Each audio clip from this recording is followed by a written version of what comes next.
우시야 왕이 죽던 해에 이사야가 특별한 환상을 보았습니다.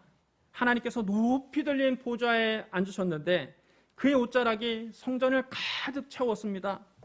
그분의 주위에는 스랍들이 서 있었습니다. 스랍은 하나님을 곁에서 모시는 천사인데 불타는 자 이런 뜻입니다. 마치 불타는 형상을 하고 있었던 것 같습니다. 스랍들은 저마다 6날개를 가지고 있었는데 2날개로는 자기 얼굴을 가리고 2날개로는 자기 발을 가리고 2날개로는 날아다녔습니다. 그들이 서로 화답하며 큰 소리로 노래를 불렀습니다. 거룩하다 거룩하다 거룩하다 만군의 여호와여 그의 영광이 온 땅에 충만하도다. 그들의 우렁찬 노랫소리에 문지방의 터가 흔들리고 성전에는 연기가 가득했습니다. 이사야가 지극히 거룩하신 하나님의 영광을 본 것입니다. 일찍이 하나님께서 시내 산에 강림하셨을 때 시내 산의 연기가 자욱했습니다. 그 연기가 마치 온기가 막 연기같이 솟아오르고 온 땅이 크게 진동했습니다. 하나님께서 불 가운데서 거기에 강림하셨습니다. 하나님께서 시내산에서 이스라엘 자손에게 십계명을 말씀하셨습니다. 뭇백성이 우레와 번개와 나팔 소리와 산의 연기를 보았습니다. 그들은 두려워 떨면서 모세에게 사정했습니다. 당신이 우리에게 말씀하소서 우리가 들으리이다. 하나님 우리에게 말씀하지 말게 하소서 우리가 죽을까 하나이다. 어떤 사람은 겁도 없이 이렇게 말합니다. 하나님을 나에게 보여주십시오. 그럼 내가 하나님을 믿겠습니다.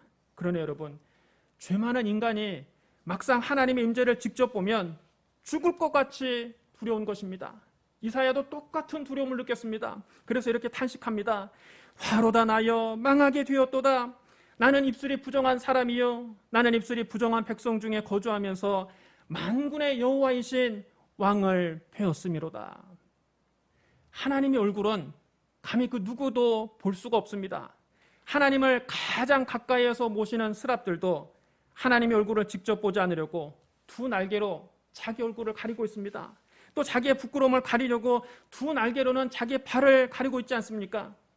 감히 천사들도 얼굴과 발을 가리지 않고는 하나님 곁에 있을 수가 없습니다. 그만큼 하나님은 거룩하신 분입니다. 한 번은 모세가 하나님께 당돌한 요구를 했습니다. 원하건대 주의 영광을 내게 보이소서. 그때 하나님께서 모세에게 말씀하셨습니다. 네가 내 얼굴을 보지 못하리니 나를 보고 살 자가 없음이니라. 죄 많은 인간이 감히 하나님의 얼굴을 볼 수 없습니다. 지극히 거룩하신 하나님 앞에 자기의 죄가 드러나면 그 자리에서 죽는 겁니다. 이사야가 이것을 너무나 잘 알기에 이렇게 한탄한 것입니다. 화로다 나여 망하게 되었도다. 나는 입술이 부정한 사람이요 나는 입술이 부정한 백성 중에 거주하면서 만군의 여호와이신 왕을 배웠음이로다. 그때 스랍 중 하나가 부젓가락으로 제단에서 벌겋게 타는 숯불을 가지고서 이사야에게 날아와서 그것을 그 입에 대며 말했습니다. 보라, 이것이 네 입에 닿았으니 네 악이 제하여졌고 네 죄가 사하여졌느니라. 제단 숯불을 이사야의 입에 대면서 그의 죄가 사하여졌다는 것은 매우 상징적인 장면입니다. 레위기 16장에 보면 하나님께서 속죄일의 규례를 말씀하셨습니다. 대제사장은 1년에 단 한 번 속죄일에 지성소에 들어가서 자기와 자기 집안과 온 이스라엘 회중이 1년 동안 지은 죄를 속죄해야 했습니다. 속죄일에 대제사장이 하나님이 임재하시는 그 지성소에 들어가려면 먼저 물로써 그의 몸을 깨끗이 씻어야 합니다. 그 다음 제사장의 거룩한 옷을 입어야 합니다. 거룩한 세마포 속옷을 입고 세마포 속바지를 입고 세마포 띠를 허리에 띠고 세마포 관을 머리에 써야 합니다. 그런 다음 자기를 위해서 먼저 속죄제를 드려야 합니다. 대제사장 자신과 그 집안의 죄를 속하기 위해서는 숫송아지를 잡아야 합니다.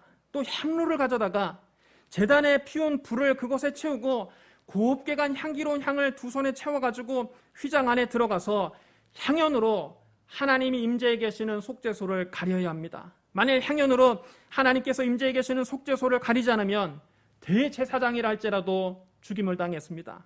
바로 속죄일에 대제사장이 지성소에 들어갈 때 향로에 채워가지고 들어갔던 것이 바로 제단 위에 피워진 숯불이었습니다. 그리고 대제사장은 숫송아지의 피를 가져다가 손가락으로 그 피를 속죄소 앞에 7번 뿌려서 자기의 모든 죄와 자기 집안의 죄와 이스라엘 온 회중이 지은 죄를 사함받았습니다. 그래서 스랍 천사 중에 하나가 제단 숯불을 이사야의 입에 대면서 그의 죄가 사해졌다고 말한 것입니다. 이사야가 또 그때 거기서 하나님의 음성을 들었습니다. 내가 누구를 보내며 누가 우리를 위하여 갈꼬? 그때 이사야가 대답했습니다. 내가 여기 있나이다. 나를 보내소서. 여러분 따라 시원합니다. 내가 여기 있나이다. 나를 보내소서. 이사야가 하나님의 선지자로 부름을 받는 유명한 장면입니다. 신약시대 베드로가 예수님의 제자로 부르심을 받는 장면도 이와 비슷합니다. 베드로는 본래 물고기를 잡아서 생계를 이어가는 어부였습니다. 그는 갈릴리 호수에서 고기 잡는 일로 잔뼈가 굵었습니다. 그에게는 모아놓은 재산이 없었습니다. 그는 하루 벌어 하루 먹고 사는 생활을 해왔습니다. 그날도 베드로는 어둑어둑 해가 질 무렵 집을 나왔습니다. 배에다 그물을 싣고 호수에 나가서 그물을 던지기 시작했습니다. 오늘은 얼마간의 고기를 잡으려니 생각하며 부지런히 그물을 던졌습니다. 그러나 그물을 잡아당겨보면 번번이 빈 그물이었습니다. 베드로는 그래도 실망하지 않고 아마 새벽녘에는 뭔가 잡히는 것이 있을 것이다 스스로를 위로하면서 결사적으로 그물을 던졌습니다. 그러나 동이 트고 날이 환하게 밝아올 때까지 그는 물고기를 한 마리도 잡지 못했습니다. 갈릴리 호수는 물이 너무 맑아서 날이 밝으면 물고기들이 그물이 내려오는 것을 다 보고 도망치기 때문에 낮에는 물고기를 잡을 수가 없습니다. 결국 베드로는 밤이 새도록 수고했지만 한 마리의 고기도 건지지 못했습니다. 그는 빈배에 찢어진 그물을 싣고 노를 저어서 안개가 자욱히 낀 육지로 나왔습니다. 밤새도록 수고했지만 빈배로 돌아오는 가장의 심정이 여러분 어떻겠습니까? 그는 인생에 절망을 느꼈습니다. 사는 게 너무나 힘들었습니다. 집에는 베드로만 바라보는 가족들이 있습니다. 병든 장모도 돌봐야 합니다. 그동안 아무리 애를 쓰고 노력해도 이 지긋지긋한 가난에서 벗어날 수 없었습니다. 베드로는 자신의 무능을 절감했습니다. 이제는 이 어부 생활도 못 해먹겠다 이런 생각이 들었습니다. 몸도 마음도 너무 지쳤습니다. 더 이상 살아갈 용기가 나지 않았습니다. 배가 호숫가에 닿자 베드로는 배에서 내려서 찢어진 그물을 물에 씻으며 허망한 인생을 한탄했습니다. 자기에게 한 마리의 고기도 주지 않은 저 갈릴리 호수가 오늘따라 너무나 야속하게 느껴졌습니다. 그는 허기진 배를 부여잡고 망연자실하며 저 먼 바다를 내다보았습니다. 바로 그때였습니다. 사람들이 웅성웅성하는 소리가 나더니 수많은 사람이 예수님을 따라서 그 갈릴리 호숫가로 몰려왔습니다. 더 이상 앞으로 나갈 수 없게 된 예수님께서 베드로의 그 빈 배에 오르시고 배를 육지에서 조금 떨어지도록 띄워달라고 부탁을 하셨습니다. 엄격결에 예수님을 자기 배에 모신 베드로는 노를 저어서 예수님 말씀대로 배를 육지에서 조금 떨어지게 했습니다. 예수님께서 그 베드로의 배에 앉으셔서 해변 안전 수많은 군중들에게 하나님 말씀을 가르치셨습니다. 예수님을 자기 배에 모신 베드로는 예수님 말씀을 듣지 않을 수가 없었습니다. 처음에는 마지못해서 그 말씀을 들었는데 듣다 보니까 예수님의 말씀이 두 날 가진 검처럼 베드로의 심령을 파고들었습니다. 꼭 자기에게 주시는 말씀 같았습니다. 그는 더욱더 깊은 관심을 가지고 예수님 말씀에 귀를 기울였습니다. 얼마 있지 않아서 베드로는 자기가 배고픈 것도 잊어버렸습니다. 밤새도록 한 마리의 고기도 낚지 못한 것도 잊어버렸습니다. 식구들에 대한 걱정도 다 잊어버렸습니다. 그의 마음속에 염려와 근심, 불안과 절망이 사라지고 믿음, 소망, 사랑이 불꽃같이 타올랐습니다. 마음이 그렇게 편안할 수가 없습니다. 예수님 말씀을 듣는 동안 베드로는 마치 천국에 와 있는 것 같았습니다. 말씀이 그 속에 들어가자 베드로 마음속에 천국이 임한 것입니다. 군중들에게 말씀을 마치신 예수님은 베드로의 눈빛에서 번민이 사라지고 은혜가 충만한 것을 확인하셨습니다. 예수님이 베드로에게 말씀하십니다. 깊은 데로 가서 그물을 내려 고기를 잡으라. 상식적으로 생각하면 어처구니가 없는 말씀입니다. 갈릴리 호수에서는 날이 밝으면 고기가 잡히지 않는다는 것은 그 동네 삼척동자들도 다 합니다. 이미 날이 새고 낮이 되어버렸는데 지금 고기를 잡으러 가자는 겁니다. 게다가 베드로는 어려서부터 갈릴리 호수에서 고기잡이로 잔뼈가 굵은 어부고 예수님은 나사렛에서 목수일을 하던 분입니다. 갈릴리에서 고기가 많은 포인트는 누구보다 베드로가 잘 알고 있습니다. 베드로는 갈릴리 호수에서 물고기가 지나다니는 길목을 자기의 손바닥처럼 들여다보는 사람입니다. 갈릴리에서는 얕은 데 고기가 많지 깊은 데는 고기가 없습니다. 그런데 목수 출신 예수님이 베테랑 어부에게 깊은 데로 가서 그물을 내려 고기를 잡자고 하십니다. 보통 때 같으면 베드로가 예수님 말씀을 따르지 않았을 것입니다. 그러나 베드로는 지난밤에 밤이 새도록 그물을 내렸으나 한 마리의 고기도 잡지 못했습니다.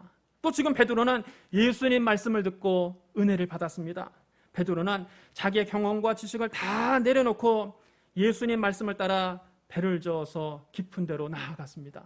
그리고 예수님께 말씀드렸습니다.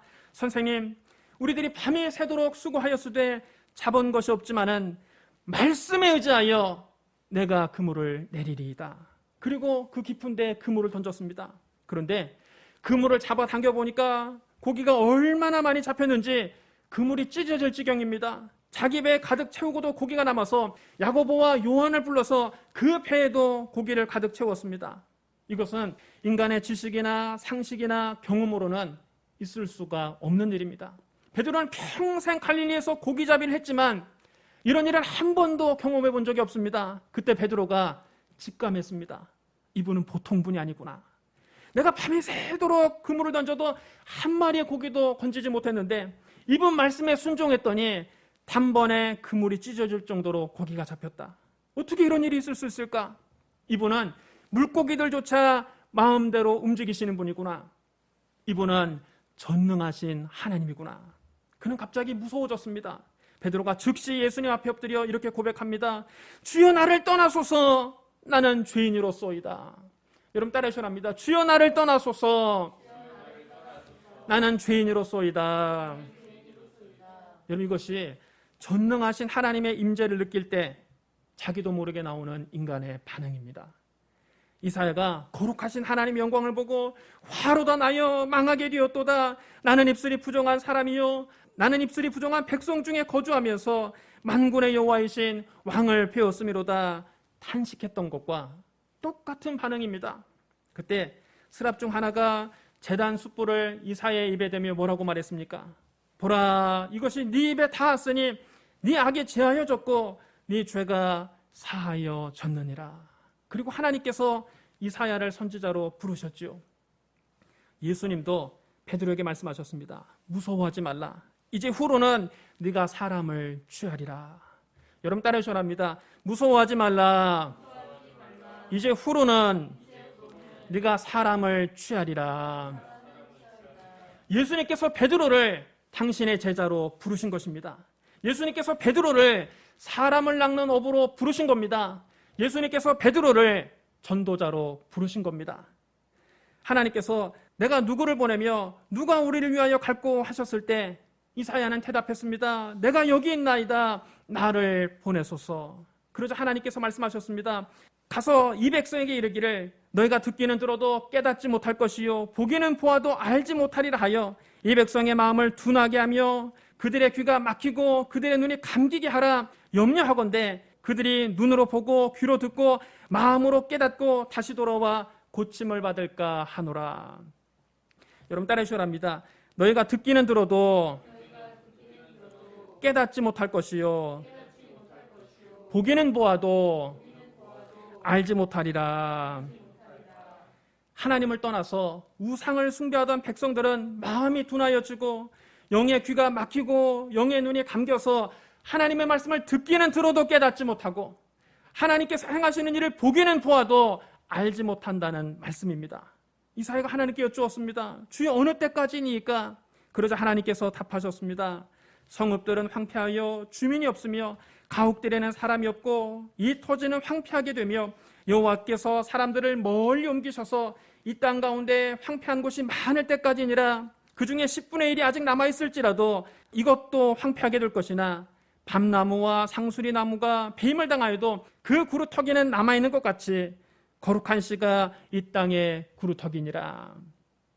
하나님을 멀리 떠난 백성들은 결국에 가서는 하나님께 심판을 받을 것입니다. 성읍들은 황폐하여 주민이 없을 것입니다. 가옥들에는 그곳에 사는 사람이 없을 것입니다. 토지는 사람이 없으므로 황폐해질 것입니다. 하나님께서 사람들을 멀리 저 이방 땅에 포로로 옮기실 것입니다. 그래서 유다 땅 가운데 황폐한 곳이 많아질 것입니다. 그러나 하나님은 진노 중에도 긍휼을 잊지 아니하시는 하나님이십니다. 나무를 베어도 그 구루터기는 남아있는 것 같이 하나님께서 유다 백성들 대부분을 포로로 끌려가게 하셔도 거룩한 씨는 남게 하셔서 당신의 구원 계획을 계속 이어가시겠다는 말씀입니다. 신약시대 예수님께서 천국의 비밀을 말씀하실 때 항상 비유로 말씀하시고 비유가 아니면 아무것도 말씀하지 않으셨습니다. 주님은 말씀하셨습니다. 씨 뿌리는 자가 뿌리로 나가서 뿌릴새 더러는 길가에 떨어짐에 새들이 와서 먹어버렸고 더러는 흙이 얇은 돌밭에 떨어짐에 흙이 깊지 아니하므로 곧 싹이 나오나 해가 돋은 후에 뿌리가 없으므로 다 말라버렸고 더러는 가시떨기 위에 떨어짐에 가시가 자라서 기운을 막았고 더러는 좋은 땅에 떨어짐에 어떤 것은 100배, 어떤 것은 60배, 어떤 것은 30배 결실을 하였느니라.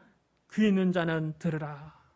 제자들이 이 말씀이 이해가 되지 않았습니다. 그래서 군중들이 다 떠나고 난 다음 제자들이 따라와서 예수님께 여쭈었습니다. 어찌하여 그들에게 비유로 말씀하시나이까? 좀 알아듣기 쉽게 말씀해 주시면 좋을 텐데 비유로 말씀하시니까 뜻이 모호하지 않습니까? 그때 예수님께서 이렇게 대답하셨습니다. 천국의 비밀을 아는 것이 너희에게는 허락되었으나 그들에게는 아니 되었나니 무릇 있는 자는 받아 넉넉하게 되되 없는 자는 그 있는 것도 빼앗기리라. 그러므로 내가 그들에게 비유로 말하는 것은 그들이 보아도 보지 못하며 들어도 듣지 못하며 깨닫지 못함이니라. 이사야의 예언이 그들에게 이루어졌으니 일러스되 너희가 듣기는 들어도 깨닫지 못할 것이요 보기는 보아도 알지 못하리라. 이 백성들의 마음이 완악하여져서 그 귀는 듣기에 둔하고 눈은 감았으니 이는 눈으로 보고 귀로 듣고 마음으로 깨달아 돌이켜 내게 고침을 받을까 두려워함이라 하였느니라. 그러나 너희 눈은 봄으로 너희 귀는 들음으로 복이 있도다. 내가 진실로 너희에게 이르노니 많은 선지자와 의인이 너희가 보는 것을 보고자 하여도 보지 못하였고 너희가 듣는 것을 듣고자 하여도 듣지 못하였느니라. 여러분 따라해 주시기 바랍니다. 너희가 듣기는 들어도 깨닫지 못할 것이요 보기는 보아도 알지 못하리라. 이사야가 했던 그 예언이 예수님 시대에 그대로 성취된 것입니다. 천국의 비밀은 주님께서 허락해 주신 사람만 깨달을 수 있습니다. 주님께서 허락하지 않은 사람은 천국의 비밀을 듣기는 들어도 깨닫지 못하고 보기는 보아도 알지 못합니다. 그들은 마음이 완악해져서 그 귀는 듣기에 둔하고 영의 눈은 감겨져 있습니다. 그들은 주님의 말씀을 들으려 하지도 않고 회개하고 돌이키지도 않습니다. 그러나 우리는 예수님의 사역을 눈으로 보고 믿고 예수님의 말씀을 귀로 듣고 깨달을 수 있습니다. 바로 이것이 큰 복입니다. 많은 선지자와 의인이 우리가 보는 것을 보고자 하여도 보지 못했고 우리가 듣는 것을 듣고자 하여도 듣지 못했습니다. 주님은 제자들에게 따로 그 비유를 해석해 주셨습니다. 그런즉 씨 뿌리는 비유를 들으라. 아무나 천국 말씀을 듣고 깨닫지 못할 때에는 악한 자가 와서 그 마음에 뿌려진 것을 빼앗나니 이는 곧 길가에 뿌려진 자요 돌밭에 뿌려졌다는 것은 말씀을 듣고 즉시 기쁨으로 받되 그 속에 뿌리가 없어 잠시 견디다가 말씀으로 말미암아 환난이나 박해가 일어날 때에는 곧 넘어지는 자요 가시떨기에 뿌려졌다는 것은 말씀을 들으나 세상의 염려와 재물의 유혹에 말씀이 막혀서 결실하지 못하는 자요 좋은 땅에 뿌려졌다는 것은 말씀을 듣고 깨닫는 자니 결실하여 어떤 것은 100배, 어떤 것은 60배, 어떤 것은 30배가 되느니라. 예수님이 제자들에게만 씨 뿌리는 자의 비유를 따로 설명해 주셨습니다. 그 밭은 사람의 마음밭을 의미하는 것입니다. 좋은 밭에 떨어진 씨만 말씀이 결실을 맺는다는 것입니다. 여러분은 모두 다 말씀을 듣고 깨닫는 좋은 땅이 되기를 바랍니다. 여러분을 통해서 천국 말씀이 30배, 60배, 100배의 열매를 맺게 되기를 주님의 이름으로 축원합니다. 사랑하는 성도 여러분, 예수님께서 이 땅에 가져오신 하나님 나라는 계속해서 확장됐습니다. 처음에는 예수 그리스도 한 분으로 시작됐지만 그 다음에는 12제자, 그 다음에는 70인이 나가서 복음을 전했습니다. 예수님은 70인의 전도자들을 각 동네와 각 지역으로 둘씩 보내시며 말씀하셨습니다. 추수할 것은 많되 일꾼이 적으니 그러므로 추수하는 주인에게 청하여 추수할 일꾼을 보내주소서 하라. 지금 이 세상에는 추수할 영혼이 너무 많은데 추수할 일꾼은 부족합니다. 지금도 주님은 추수할 일꾼을 찾고 계십니다. 주님께서 내가 누구를 보내며 누가 우리를 위하여 갈고 하실 때 여러분 우리가 뭐라고 답해야 하겠습니까? 여러분 따라해 주시기 바랍니다. 내가 여기 있나이다. 나를 보내소서. 나를 보내소서. 주님 우리를 각 가정에, 각 직장에, 각 학교에, 각 지역에 전도자로 파송하셨습니다. 그러므로 세상에 나가서 담대하게 복음을 전하는 저와 여러분이 되시기를 주님의 이름으로 축복합니다. 우리 기도하겠습니다. 사랑과 은혜가 풍성하신 하나님 아버지, 이사야를 선지자로 부르신 하나님께서 우리를 하나님의 자녀로 불러주시니 감사합니다. 베드로를 제자로 부르신 예수님께서 우리를 주님의 일꾼으로 불러주시니 감사합니다. 70인의 전도자를 각 동네와 각 지역으로 보내신 주님께서 우리를 가정과 직장과 학교와 지역에 전도자로 보내주시니 감사합니다. 주여 내가 여기 있나이다. 나를 보내소서. 우리를 통해서 천국 복음이 30배, 60배, 100배 결실하게 하여 주시옵소서. 예수님 이름으로 감사하며 기도드리옵나이다. 아멘.